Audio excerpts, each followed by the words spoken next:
Muy bien.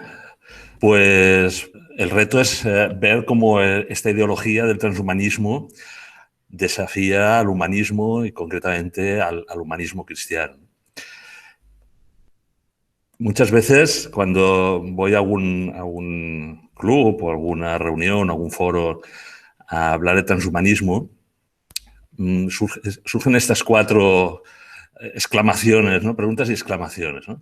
Pero ¿de qué me hablas, no? O sea, ahora me vas a hablar del transhumanismo, ¿no?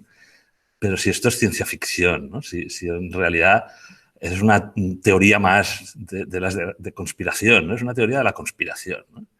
Oye, Albert, pero además, ¿por qué me lo explicas a mí? Que yo no entiendo nada de estas cosas de tecnología. Si es que a mí esto que dices de que es una nueva ideología no me afecta para nada, ¿no? Otros amigos me dicen, bueno, y al final, bueno, y todo esto, ¿en qué contradice, ¿no? A mi visión del mundo, a mi fe, ¿no? Yo a lo mío. Yo soy cristiano y no me líes, ¿no? Y finalmente, algunos me hablan, bueno, pero ¿de qué despertar me estás hablando, ¿no? Que estás diciendo que hay que despertar, ¿no? Que, pues, oye, dame motivos para la esperanza, ¿no? Dame motivos para la esperanza. Pues estos cuatro ítems me van a servir, en principio, para... Espera, que tengo que... Vale. Un poco para comentar qué es el transhumanismo y en qué desafía a nuestra visión cristiana, a nuestra cosmovisión, ¿no? ¿De qué me hablas, no? No sé si recordáis la frase famosa de Hal en la película 2001, Odisea del Espacio, ¿no? Cuando dice al astronauta Dave, ¿no? Lo siento, Dave, me temo que no puedo hacerlo, ¿no?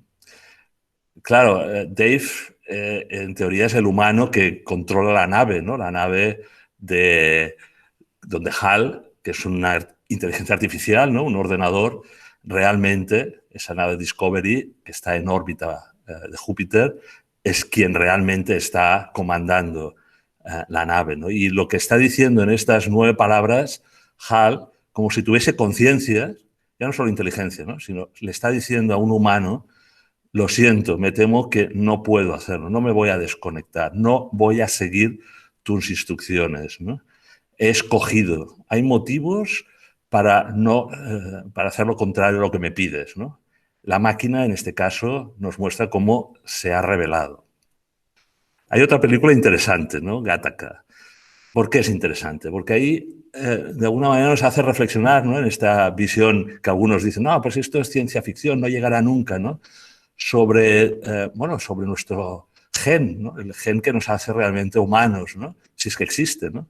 Y si de alguna manera, como después veremos, pretende la ideología del transhumanismo, se puede llegar a la perfección, ¿no? Al mejoramiento humano a través de la modificación genética, ¿no? Alcanzar un ser humano perfecto, ¿no?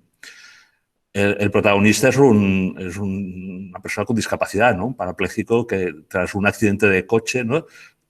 Tiene una serie de mejoras genéticas y de alguna manera cree que eso le va a hacer mejor que a la mayoría de humanos, ¿no? Por lo tanto, la película es una reflexión sobre la exclusión social a la que nos podría llevar este transhumanismo que pretende que unos humanos se mejoren a través de la mejora genética, ¿no? Es una visión eugenésica, después lo veremos, ¿no? De una especie posthumana, una parte de la raza de individuos que tiene acceso a todo en detrimento de otro grupo que queda al margen de la sociedad, ¿no? Y además es muy impactante, ¿no? Porque estamos hablando de una persona con discapacidad que de alguna manera pretende, con su libre albedrío, escoger esa modificación genética y ser más humano, ¿no? La tercera película que quería compartir con vosotros es Elysium, ¿no? Todos tenemos algo especial, Max, algo que ya estamos destinados a ser, algo para lo que ya nacemos, ¿no?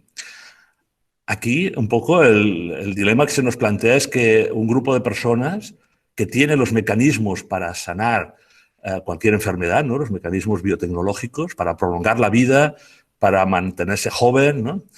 Mientras una gran parte de la humanidad en el planeta Tierra, ¿no? Permanece en condiciones absolutamente deplorables, sin acceso incluso a los servicios médicos de calidad, pues ese grupo de personas en una nave espacial cercana a la Tierra, pues tiene una vida magnífica, ¿no? Un poco el dilema de la película es, bueno, ¿y todas estas tecnologías exponenciales van a estar al acceso de toda la humanidad. Estas mejoras científicas y médicas solo van a ser para unos cuantos. Esa modificación que algunos pretenden del organismo humano, ¿no?, para hacerle más fuerte, más resistente, más capaz intelectualmente y tal, ¿va a ser para todo el mundo o solo para unos cuantos, ¿no? Finalmente, no es una película, es un libro, ¿no? Un libro que tiene un título muy provocador, ¿no? Juana y los posthumanos o el sexo del ángel, ¿no? Y ahí habla un poco de la propia obsolescencia del ser humano, ¿no? Y nos plantea algo bastante inquietante también, ¿no?, en estos momentos en los que estamos viendo esta nueva normalidad, el nuevo reseteo, ¿no?, que algunos denominan, ¿no?, el reset global, ¿no? Este libro plantea la posibilidad de una democracia mundial, un régimen distópico fundamentado en el rechazo del ser humano en cuanto a biología, a la carne, y en cambio una exaltación casi gnóstica del espíritu, ¿no? El género, la diferencia de sexos ya no existen, ¿no? La ideología de género ha aumentado y, por tanto, ya no hay diferencia entre hombre y mujer, ¿no? Incluso el sexo se hace de otra manera, ¿no?, con una forma más virtual, ¿no? En este libro, la idea de democracia mundial realmente es una distopía, ¿no? Es una dictadura gnóstica, en el sentido de que no es atea, no es una dictadura al uso como hemos visto en el siglo XX, se basa bastante en esta idea de espiritualidad y eugenésica, ¿no?, de algo que estaría por venir. Por lo tanto, estaríamos ante un drama increíble, ¿no?, por unos personajes tiranizados por un sistema que se fundamenta sobre la negación de la naturaleza humana. Y es que aquí está el kit de la cuestión, ¿no? El transhumanismo plantea y se fundamenta sobre la negación de la naturaleza humana, ¿no? Bueno, y oye, y Albert, ¿y por qué me lo explicas todo esto a mí, ¿no? Si a mí esta ideología no me afecta, yo tengo suficiente con ser humano, con tirar adelante mi familia, mi trabajo, ¿por qué me explicas todo esto, ¿no? Bueno, te lo explico, y os lo explico a vosotros también, ¿no? Porque todos estamos preocupados por el futuro, ¿no? Todos sabemos que la innovación y la globalización tecnológica ha venido para quedarse, ya no es futuro, es presente, ¿no? Que está en marcha y con el COVID se ha acelerado 4 revoluciones a la vez, ¿no? La revolución digital, la revolución biológica y, si queréis, después, aunque parezca un poco también alejado de nuestras preocupaciones, la revolución espacial, ¿no? En esta primera revolución digital, el dilema es la humanización de los robots, ¿no? Y lo vemos en países de Asia y empezaremos a verlo pronto en nuestros países europeos, ¿no? De hecho, el Parlamento Europeo ya ha fijado jurídicamente el concepto de persona electrónica, ¿no?, que serían aquellos robots autónomos que ya tienen una inteligencia para decidir, para tomar decisiones que hasta ahora las tomábamos los humanos, ¿no?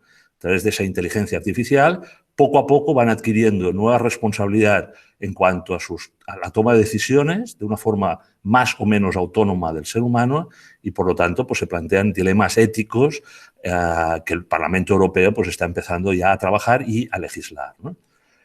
Bueno, no es ciencia ficción. Empezamos a tener a estos androides, ¿no?, a estos humanoides como Sofía, que empiezan a trabajar ya con humanos, ¿no?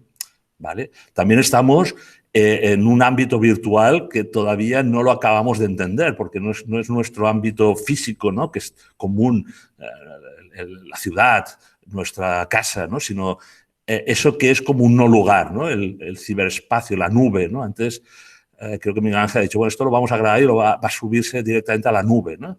Ese ciberespacio que está no regulado, ¿no?, donde se produce esto que estamos en este momento como es casi las materias primas de nuestra revolución digital, ¿no?, que son los datos, ¿no?, el dato como recurso y una ciencia que en estos momentos toma protagonismo extraordinario, ¿no?, la ciencia de datos. Y también la devoción, yo diría casi la adicción por esos datos, ¿no? Ya no es ciencia de datos, sino peyorativamente casi podríamos denominarlo dataísmo, ¿no?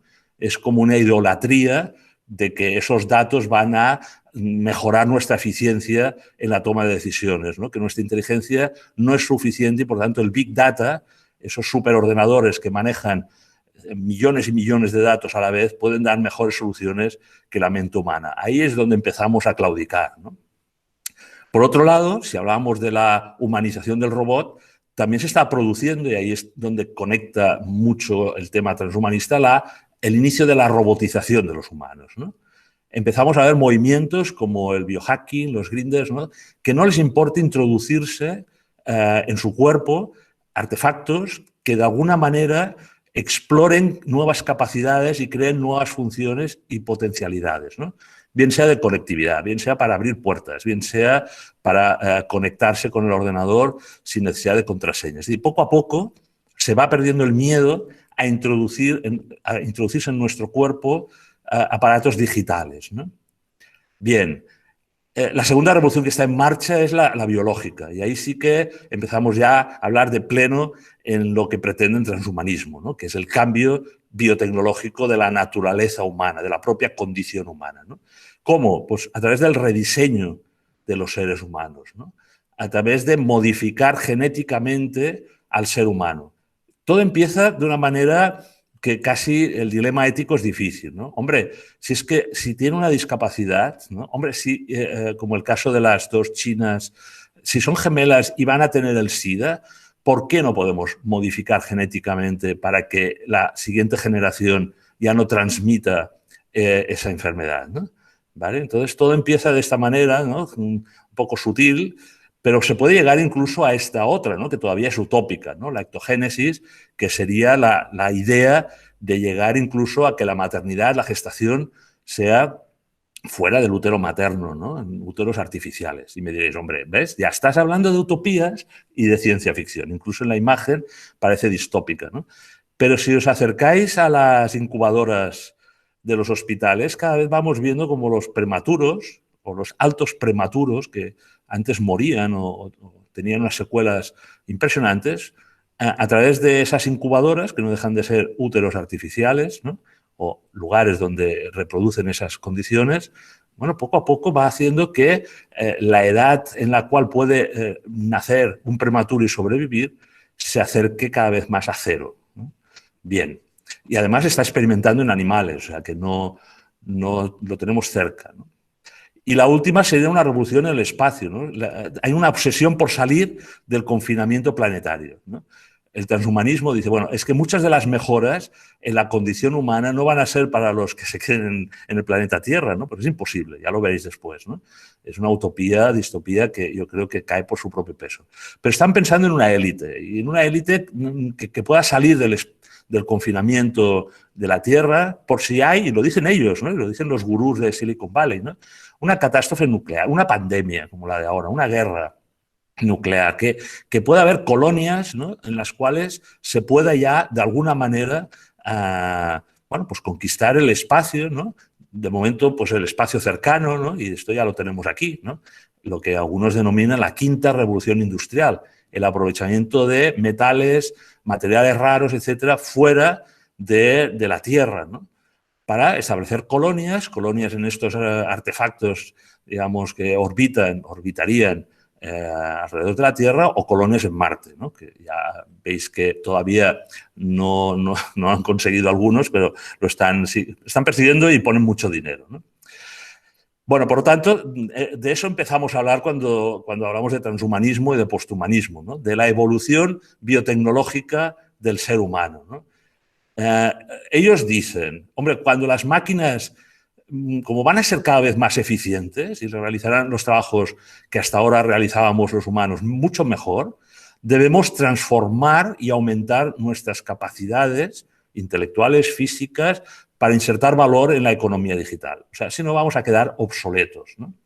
Y todo esto gracias a la ayuda de la convergencia de las distintas tecnologías que en estos momentos están evolucionando exponencialmente, ¿no? La nanotecnología, la inteligencia artificial, la robótica, la biotecnología, etcétera, ¿no? De ahí que a veces cuando explican desde la ideología transhumanista qué pretenden, pues pretenden la evolución del ser humano hacia la desmaterialización y la desconexión de la mente respecto al cuerpo biológico. Eso es lo que al final quieren, ¿no? Y por eso después vais a ver cómo hay una conexión casi religiosa o espiritual, gnóstica, de separación de lo que el cristianismo puede denominar espíritu-alma respecto al cuerpo físico, a la mente, a la psique, etc., ¿no? Por lo tanto, están pretendiendo esa evolución, una desconexión de lo inmaterial, el pensamiento, la inteligencia, la conciencia, dicen ellos, respecto al cuerpo biológico, ¿no? Para alcanzar la condición de Homo Deus. Y todos habéis leído o algunos habéis podido ver el libro de Harari, ¿no?, sobre Homo Deus, en el cual se habla de un humano mejorado, de un humano que las tecnologías aumentan sus capacidades, su memoria, su inteligencia, ¿no? Un humano potenciado en sus habilidades físicas, ¿no? Casi atletas biónicos, superhombres, un humano expandido, ¿no? Claro, frente a esta ideología que plantea ese superhombre, esa supermujer, nos planteamos, bueno, ¿y qué queda respecto al hombre, el ser humano, hombre-mujer, que no quiere aumentar sus capacidades biotecnológicamente, ¿no? Que quiere seguir siendo humano dentro de la condición natural humana, ¿no? Bueno, pues para ellos quedará un humano descartado, discapacitado, obsoleto, ¿no? Claro, es peligrosa a veces la dicotomía, ¿no? Decir, hombre, pues ya está, lo tengo claro. No a estas tecnologías. Bueno, no. A ver, en la imagen superior vemos a un atleta biónico que ha tenido un accidente, me imagino, y que han tenido que ponerle unas piernas biónicas. Por tanto, ningún problema, no hay ningún problema ético y moral, ¿no? En la película Ex Machina, que es la imagen de abajo, estamos hablando ya de un ser, como decíamos antes, que tiene una inteligencia artificial, que pretende tener una autoconciencia, que suplanta al ser humano en sus decisiones, que imita e incluso pretende tener sentimientos. No es lo mismo colaborar en el trabajo, por ejemplo, con un robot que, de alguna manera, integrarse, ¿no?, como en la película Transcendence, en una red neuronal artificial, ¿no?, y que nuestras conexiones neuronales estén en la red, hibridadas, ¿no? Por lo tanto, a aquel que me decía, hombre, esto no va conmigo, yo le diría, vale, muy bien, pero al final tenemos una responsabilidad en escoger qué camino vamos a seguir en esa transformación que poco a poco se nos va a ir planteando, ¿no? Muchos de vosotros ya os situaréis, a lo mejor, hasta este momento de la explicación, en una de estas posiciones, ¿no? Un tecnoescéptico sería aquel que dice, bueno, me mantengo en la primera afirmación, Albert, esto es ciencia ficción, teoría de la conspiración, no va conmigo, ¿no? No lo vamos a ver. Un tecnoconservador diría, sí, me parece que esto va en serio, tenemos que prohibirlo todo. O sea, tenemos que hacer una moratoria tecnológica y esto pues hay que pararlo, ¿no? Hay que pararlo porque va a ser un desastre, ¿no? Alguien que adopte una posición tecnoprogresista diría, bueno, esto es un tsunami que llega, que no lo podemos parar, vamos a surfear en la ola, vamos a aprovechar todas las capacidades y todas las mejoras y avances tecnológicos y ya iremos corrigiendo los errores, ya iremos poniendo leyes, reglas éticas, ¿no? Y ya ho farem bé, ho farem bé. Y el tecnoentusiasta no solo esto, sino que es un transhumanista que dice, no, es que tenemos que acelerar este tema, tenemos que poner todos los recursos económicos para que esto vaya más y rápido, ¿no? Por lo tanto, a este amigo que me decía que esto no iba con él, ¿no?, yo le contestaría que precisamente nos encontramos ante la nueva utopía, yo diría a veces distopía, de nuestro siglo XXI, del que nos toca vivir a nosotros y a nuestros hijos, ¿no? ¿Por qué? Pues porque el transhumanismo se presenta como una ideología y un movimiento de liberación, como hubo otros en el siglo XX, de la mujer, de no sé qué, ¿no? Pues se presenta como un movimiento de liberación, en este caso, de la condición biológica natural del ser humano.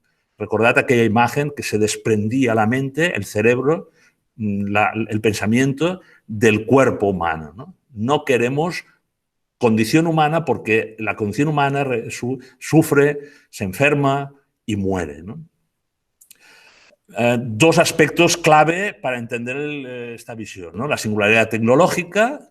Ray Kurzweil es ingeniero jefe de Google y nos lo plantea en su universidad, ¿no? La singularidad, la Universidad de la Singularidad, en la NASA, en Google, ¿no? Que de alguna manera está planteando que efectivamente lo importante es la inteligencia. El ser humano es inteligencia, es razón.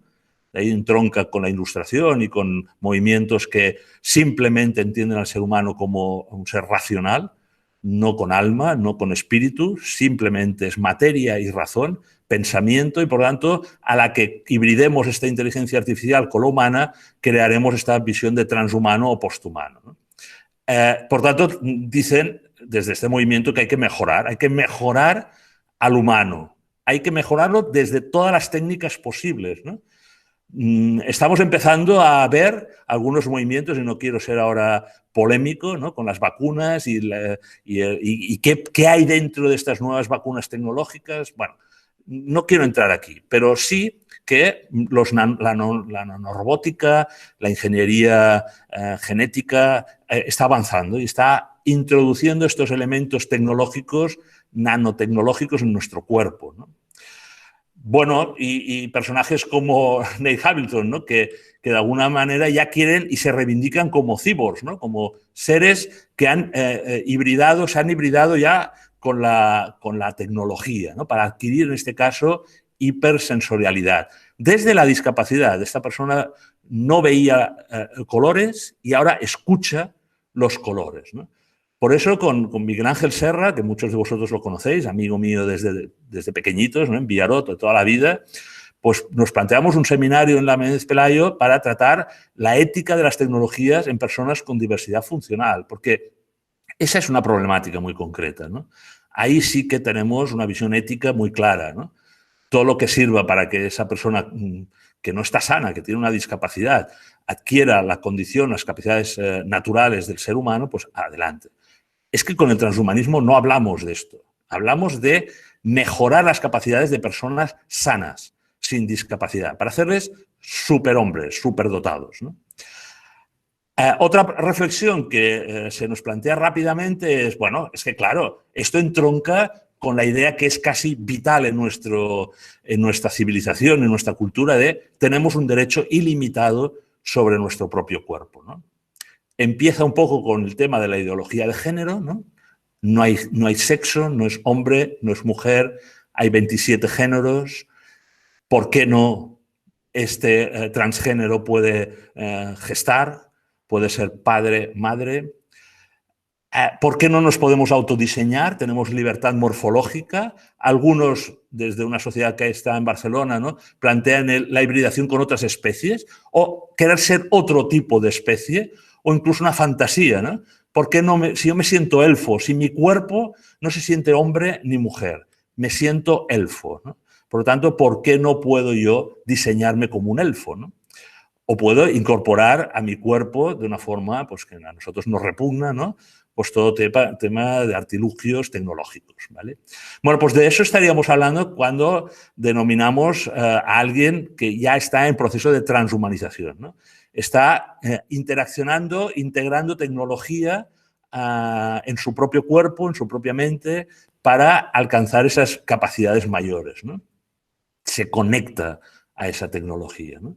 ¿Para llegar a dónde? Para llegar a un estadio posthumano, es decir, después de lo humano, después de esa condición humana, que no sabríamos por dónde viene, ¿no? O sea, los expertos realmente dicen, hombre, pues de esa humanización del robot, de esa inteligencia artificial que cada vez adquiere mayor grado de responsabilidad, conciencia y etcétera, ¿no?, y que puede suplir al ser humano, pues podría surgir esta especie posthumana. Pero algunos dicen, no, es que no hace falta que tenga una forma humanoide, ¿no? Los algoritmos, cuando estén evolucionados, van a suplir la inteligencia humana, ¿no?, y van a crear otro tipo de especie que podríamos denominar posthumana. Y no tienen forma como la nuestra, ¿no? Son algoritmos. Ahí también, con Miguel Ángel Serra y 200 autores más, en el libro Humanos o Posthumanos, ¿no?, que editamos con Fragmenta, hicimos esta reflexión, ¿no? ¿Qué quiere decir ser humano y qué representa el ser transhumano o posthumano? El futuro que nos plantea el transhumanismo en este sentido se basa en un optimismo californiano, ¿no? Pensar que esto viene de Silicon Valley, etcétera, ¿no? Mira, si te mejoras y alcanzas esta hibridación con la tecnología, vas a tener una superinteligencia, una superlongevidad y un súper bienestar, ¿no? Bueno, están pensando en el cerebro, en las funciones de la mente. Nick Bostrom nos advierte, a pesar de que tuvo su etapa transhumanista, es un filósofo de Oxford, nos advierte sobre esa evolución de la superinteligencia. Ojo, nos dicen, ojo, porque al final acabará decidiendo Hal, ¿no? Hal, el primero que vimos en la película 2001, ¿no? Y no el astronauta Dave, ¿no? Estamos hablando de este tipo de conexiones de los ordenadores a nivel mundial, ¿no? Una superlongevidad. Dicen, bueno, es que vamos a alcanzar, ¿no? Y lo dice otro transhumanista, ¿no? Brené Gray, que es un gerontólogo, ¿no? Conocido, ¿no? Vamos a alcanzar edades, esperanza de vida mucho mayores de las actuales, están en 80, 90 años. Vamos a alcanzar los 120, los 200. ¿Cómo? Pues con la nanotecnología, con la reparación de las enfermedades, del cáncer, de cualquier disfunción, para ir retrasando, como si fuese una enfermedad, el envejecimiento, ¿no? Y entre tanto, algunos pues, podrán criopreservarse, ¿no? Y hay clínicas de criopreservación funcionando ya en Madrid y en Europa, ¿no? Congelando el cerebro o congelándose para cuando la ciencia realmente pueda solucionar el problema que tenía la persona que estaba a punto de morir, ¿no? Y finalmente, hablando de un súper bienestar, todo esto se hace, como dice David Pearce, que es otro filósofo transhumanista, para mejorar, para biomejorar al ser humano, para que no sufra, para que no tenga depresiones, no tenga ningún tipo de alteración, para que eso que no hemos sido capaces de hacer, dicen ellos, ¿no?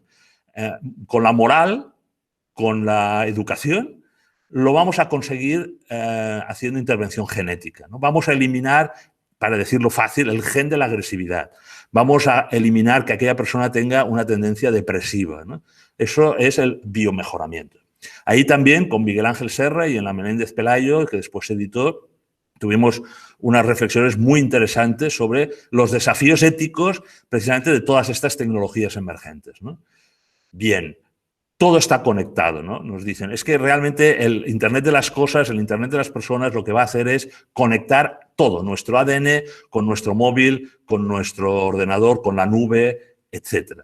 Y esto, le diría a mi amigo que comentaba, ¿y para qué? Si esto no me interesa a mí, yo estoy en lo mío, está produciendo un biopoder, una forma de control de todos nuestros aspectos de la vida, ¿no? Desde el inicio hasta el final. Nos demos o no nos demos cuenta, ¿no? Y hay un peligro, ¿no? Hay un peligro de encarcelar o de secuestrar la mente desde el inicio, ¿no? Hay un monopolio del control y esto lo vemos claramente, ¿no? Depende todo esto que estamos hablando de muy pocas corporaciones, ¿no? Necesitamos un nuevo contrato social para ver cómo el ciudadano vigila y controla a todas estas tecnológicas que de alguna manera son las que tienen el monopolio de todos los aspectos de nuestra vida, ¿no? La diversión, el conocimiento, etcétera, ¿no? Y cuando no son las grandes corporaciones tecnológicas en Occidente, pues es el Estado, ¿no? Y es muy peligroso, ¿no? Porque, claro, realmente la potencia emergente que va seguramente a aplicar todo esto va a ser China, ¿no? Con su partido comunista, con su Estado totalitario y con todas sus corporaciones al servicio de una dictadura, ¿no? Claro, a esto nos plantea, y le plantearía a este amigo mío que decía con él no iba la cosa, bueno, pues todos los aspectos de privacidad, de nuestra libertad, de dignidad. ¿Dónde está nuestra privacidad?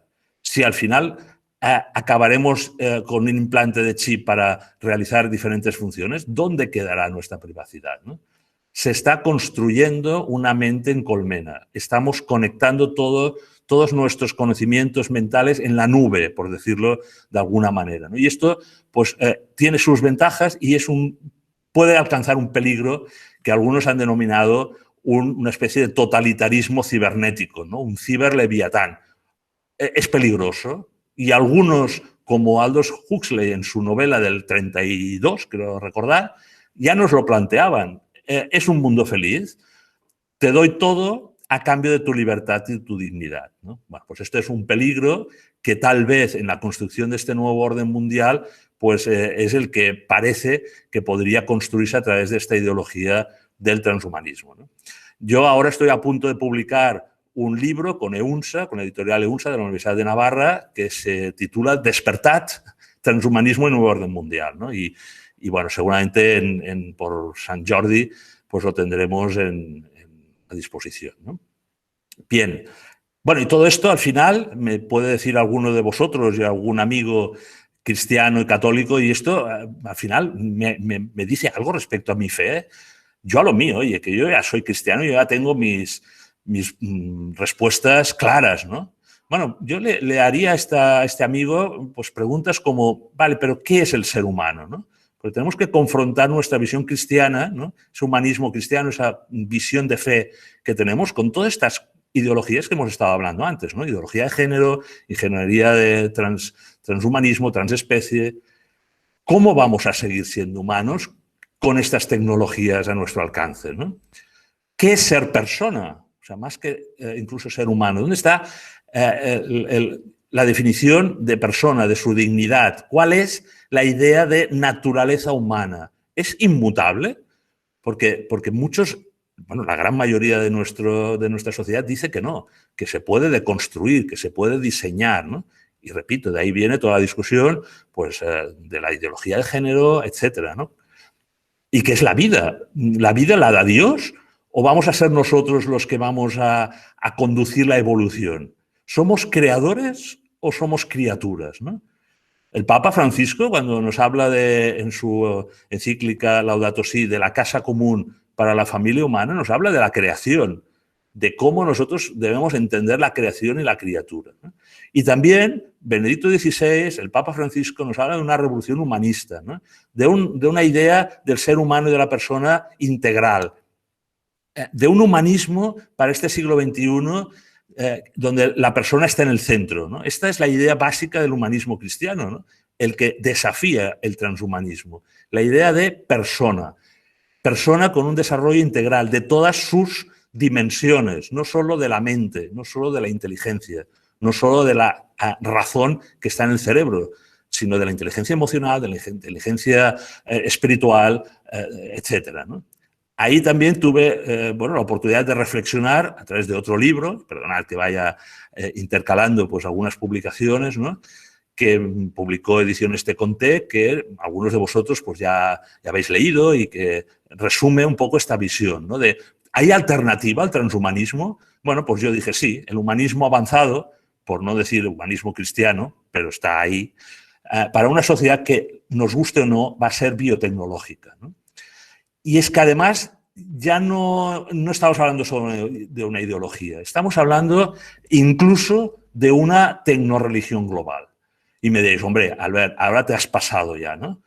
Pues sí, incluso me atrevería a hablar, como he dicho antes, de un cierto gnosticismo tecnológico, ¿no? El obispo Munilla tiene una conferencia buenísima sobre los nuevos dilemas de pelagianismo y gnosticismo. Es decir, hay una separación de la idea de alma y cuerpo, mucha New Age bebe de ahí, bebe de esa idea, el alma sí, pero el cuerpo no, no hay una encarnación, no hay una unidad, no es la visión cristiana de persona y por tanto conecta muy bien esta New Age, esa idea de conciencia universal, energías, etcétera, con la visión aparentemente agnóstica y atea del transhumanismo. Tiene una visión muy materialista, muy de robots y tal, pero tiene unas raíces místicas o pseudo-espirituales muy potentes, ¿no? Porque también nos hablan de la relación del cuerpo y la negación para ellos del alma.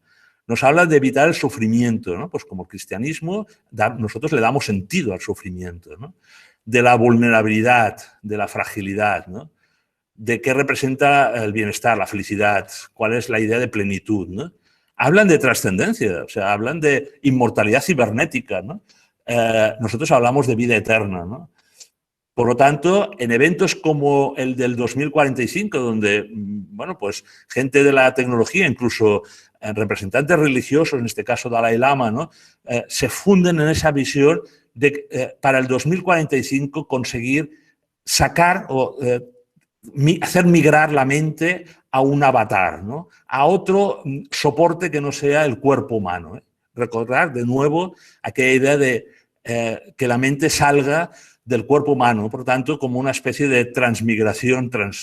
Y eso es la idea que queda sustanciada en Homo Deus, ¿no? Esa tentación del seréis como dioses, ¿no? De la vieja tentación del demonio, ¿no? De vais a ser vosotros los que construiréis la Torre de Babel, vais a ser vosotros con vuestra tecnología los creadores, ¿no? No sois criaturas, sois creadores, ¿no? Claro, nosotros desde nuestra visión cristiana les tenemos que confrontar diciendo, bueno, pero es que claro, la naturaleza humana, esa que vosotros queréis desechar, nosotros la defendemos porque estamos hechos a imagen y semejanza de Dios, ¿no? Que es nuestro creador. Bien, termino, ¿no? Vale, pues claro, este amigo mío, es que no me queda más que decirle, oye, espabila, despierta, ¿no? Despierta porque esto va en serio. Tenemos que confrontar nuestra cosmovisión cristiana frente a estas nuevas ideologías que van a ser muy emergentes y estarán en el debate social, en nuestras escuelas, en nuestras empresas, día a día. Y nos van a plantear dilemas éticos, dilemas morales y dilemas de fe. De saber defender esta idea que decíamos antes de que somos criaturas a imagen y semejanza de Dios, ¿no? Y me dirá, bueno, pues dame motivos para la esperanza. Bueno, pues sí, desde este humanismo avanzado, con una ética de las tecnologías, quiero dar esperanza, ¿no? Vamos a hablar del perfeccionamiento del proyecto humano. Cada ser humano es singular, la persona es singular. Y debemos, digo en el libro, ¿no? En Humanismo Avanzado, conectar el cerebro con la mente con el corazón, ¿no? De alguna manera es esa la clave, ¿no? Tenemos que construir para nuestros hijos con esperanza, un futuro con esperanza, pero capacitándolos desde esta visión cristiana, desde la responsabilidad, sin ser negacionistas. No estamos negando los avances y las ventajas de esta sociedad biotecnológica, pero tenemos que poner la antropología adecuada, que es la cristiana desde nuestro punto de vista, en la escuela, en la relación entre las humanidades y el mundo digital, en el pensamiento, en la filosofía, cómo se explica todo esto en distintos ámbitos, ¿no? Cómo se crean unos principios de ética universal para que después se legisle de una forma clara a nivel mundial desde los principios que derivan de la ley natural, ¿no? Estamos hablando de que el proyecto humano no está estancado, está abierto, efectivamente está en evolución. Es el plan de Dios el que permite que tengamos, a través de esta profundización de la cualidad humana, una evolución. No negamos la evolución del ser humano, ¿no? Pero no solo desde la mejora biotecnológica, sino desde la bondad, desde el bien, haciendo el bien, siendo buenos humanos, ¿no? Porque al final, en la evolución, lo que nos ha hecho ser sociedades tal como somos y sobrevivir como especie ha sido precisamente la colaboración, el altruismo, ¿no? La generosidad, el amor, el ser más humanos, ¿no? Si realizamos, si tendremos esperanza si hacemos que la sociedad sea consciente de cuál es la esencia del ser humano. No es conectarnos con la inteligencia artificial. Debemos conectarnos precisamente con la inteligencia espiritual. Debemos educar a las personas en esa interioridad, en esa visión de relación con Dios, en ese sentido trascendente. No estamos aquí para ser dioses, ¿no? Y es que el único que es Dios es Él, ¿no? Esa es la auténtica revolución espiritual que necesitamos y que sinceramente creo que en estos momentos se está dando y que está produciendo ese gran despertar, ese despertar de las conciencias en mucha gente, precisamente por confrontación a todo lo que nos puede venir. Y yo creo que eso es la acción del Espíritu Santo. Yo creo de verdad, y lo digo en el libro que vamos a sacar por San Jordi, que estamos frente a un nuevo Pentecostés. Yo creo que está actuando especialmente el Espíritu Santo para entender y hacer que entendamos realmente cuál es la condición de Dios creador y cuál es nuestra condición como seres hechos a imagen y semejanza de Dios. Y además con esperanza y sin tener miedo al futuro.